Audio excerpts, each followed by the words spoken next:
Crazy. Hey, good afternoon. So I'm going to make another video because I want to distract myself from other things. So, yes, let's look at my favorite, one of my two favorite shapes in the whole universe, the cardioid.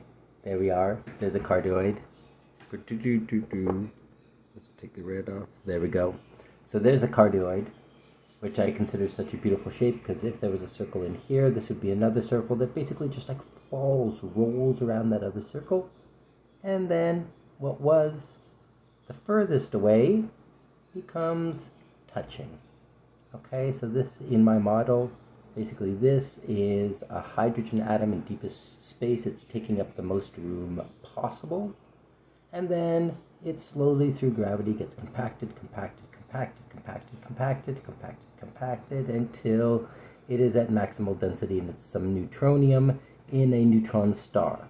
At which point the neutron star inverts. This gets shot up the z-axis. As you can see, I don't do this a lot, but the concepts are there.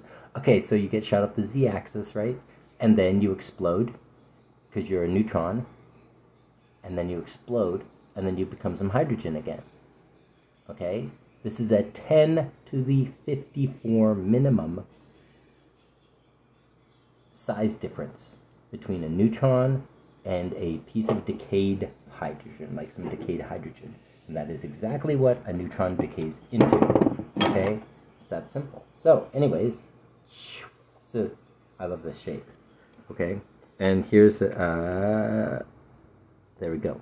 There's a sphere. So, see, here, this is the minimum. This would be if the universe, the whole universe was cosmological constant. But it's not.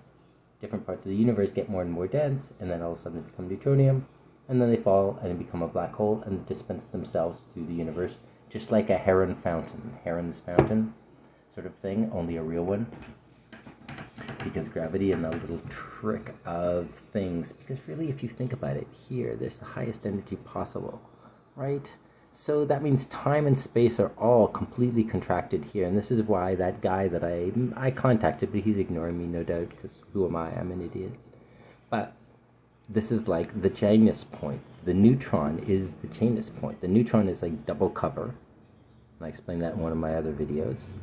So, and then one of the covers collapses and explodes, and then it gets put back down into itself eventually. The electron, this is like the size of the electron shell.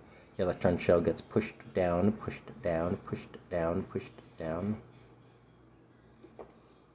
until it's neutronium. So anyways, so one cool thing, so this is just like, there's the cardioid. Okay, so a cool thing that I just like ran into goofing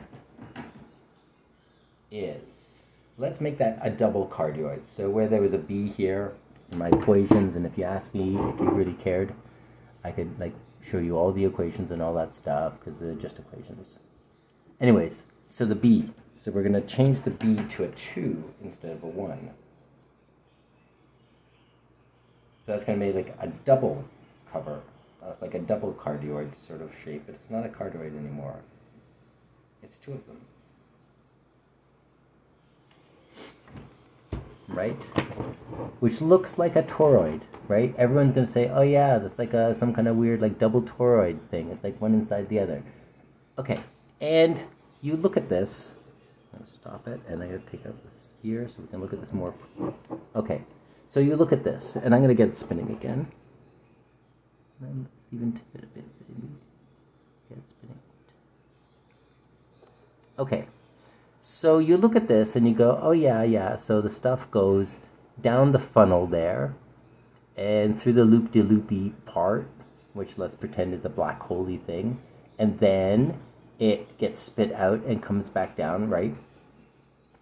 And let's look at this, just the specific nature of this. And I know this is about the equations, but this is just like, you know, one of my pet fascinations because it supports my model, so you know what am I gonna say? Okay, so there. And you'd sort of think that what flows down here comes to here, and this curve would sort of join and then come back up here. And it's like this is one, and this is a different one. But that's not the case, and I know that this is a trick of my thing. But let's just expand up a little in here. So I will put that M as 1.1.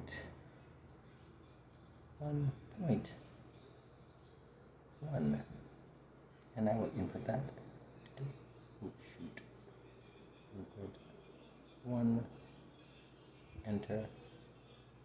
Oof. Okay. Now look.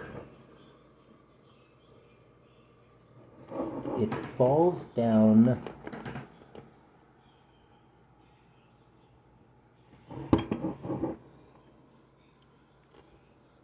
It falls down here, but here suddenly it becomes this side and goes down here, and then goes down here, and then goes down here. And this is part of my whole you know, why are electrons half spin? Well, because the universe is like half spin. It's a single-sided universe, which means that every single time you do something on this side, something also happened on the other side automatically at the same time, because there's only one side. It's not like there's two sides. You can't mess with one side without messing with the other side. There's only one side. And this is sort of like the same thing, even though there's these two, you do like one trip as matter, and another trip is antimatter, one trip is matter, one trip is antimatter. Whether that's part of some like large-scale balancing out of paths even, who knows? I don't know. Or would that make the universe all symmetrical all the time, and then it wouldn't have any diversity, which clearly is not the case. Anyways. Notice there's a gap there. There's a gap there. They don't. It's like there's one and then it goes the other side. But when you look at it at first, it really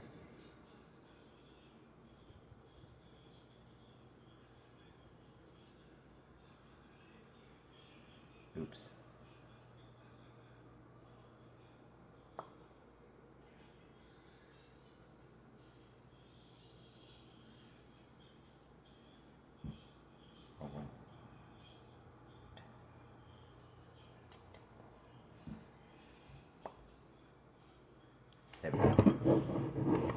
Yeah, at first glance, though, it sort of looks like they're two autonomous things. And what's, you know, what's...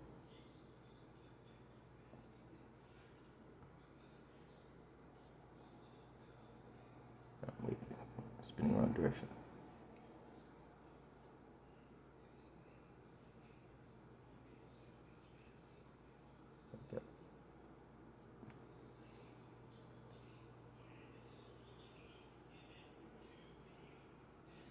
But they're interlocked, is the thing, is the idea. They're interlocked. The one is interlocked with the other. They're not actually separate pieces, even though they look like they can run autonomously. Anyways, peace.